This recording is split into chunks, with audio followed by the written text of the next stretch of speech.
Сәлеметсіздер ме балалар, бүгінгі сабаққа қош келдіңіздер. Бүгін біз сіздермен 88-ші сабақ зат есім тақырыбын өтетін боламыз.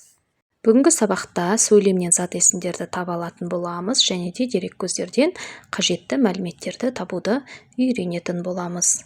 Балалар, бүгінгі сабағымызды олай болса бастайық. Бізге берілген бірінші тапсырма 14-ші жаттығу.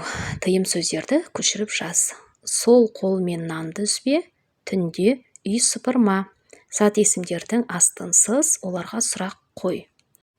Бірінші тыйым сөзде балалар зат есім қол және де нан екеуі де не деген сұраққа жауап береді. Ал екінші тыйым сөзде зат есім үй не деген сұраққа жауап береді. 15-ші жаттығу сурет бойынша әңгіме құрастыр. Бұл жерде бесіктегі бала, яғни кішкентай нәрестені әжелер, тәтелер және де балалар барлығы жабылып бесікке бөлеп жатыр. Бесікке салу рәсімі туралы энциклопедиядан қара немесе үлкендерден сұрап біліп ал. Бесікке салу нәрестені алғаш бесікке бөлу рәсімі. Бесікке саларға шақырылған ауыл үйдің әйелдері шашуын, жол жоралғысын ала келеді. Баланы алғашқы бөлеу үлгілі ұрпақ өсірген қадірменді әйелге тапсырылады. Ол өзінен басқа тағы бір-екі келіншектің көмегімен бесікті жабдықтайды.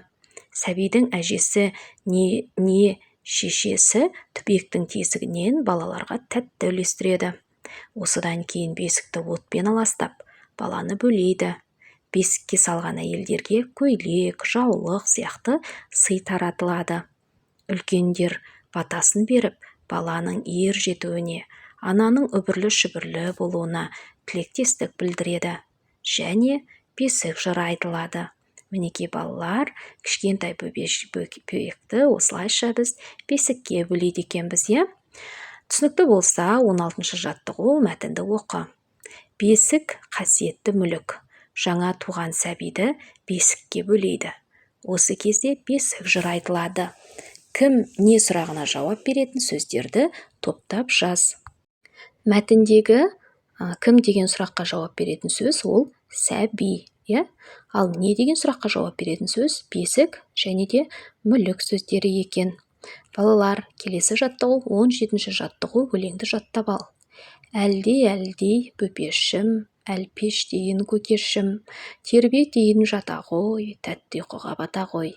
Зат есімдерді тауып, оларға сұрақ қой.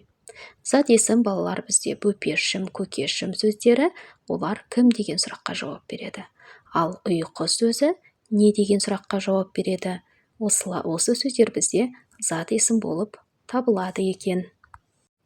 17-ші жаттығуды осымен аяқтаймыз балалар. Келесі бізде шығармашылық үзіліс.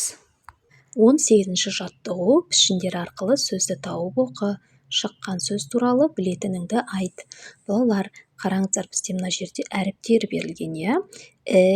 С, Е, Ж, Б, К, Р деген әріптер берілген. Енді олардың астыларына қарайтын болсақ, оларға әртүрлі пішіндер берілген. Мысалы, Р әріпіне 4 бұрыш берілген, әріпіне ай берілген. Мінекей осылардың енді астыларына біз өзіне керекті жаңағы астында міне пішіндер берілген, сол пішіндерге енді керекті әріптерді орналастыруымыз қажет екен. Балалар, тор көздің ішіндегі берілген пішіндерге біз өзіне тиесілі әріптерді орналастырып шығайық. Сол кезде қандай сөз шығатынын бірге көретін боламыз. Балалар, мінекей біз әр пішінге өзіне тиесілі әріптерін қойып шықтық. Сол кезде бізде бесік жыры деген сөз шықты. Енді балалар, осы шыққан сөз туралы білетінімізді айтайық.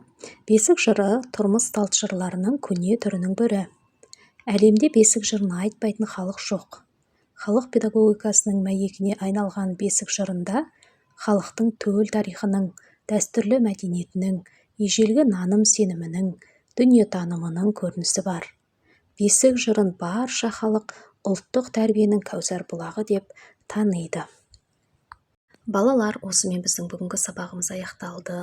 Сабақ сіздерге түсінікті болды деген ойдамын. Егер де сабақ түсінікті болса, лайк басып, сұрақтарыңыз болса комментарий бөліміне жаза өтіңіздер. Міндетті түрде жауап қайтаратын боламын. Ал егер де Зерек Бала каналына тіркелмеген болсаңыздар, каналға тіркеліп, колокольчик басып қойыңыздар. Келесі сабақта кездескенше сау саламатта болыңыздар.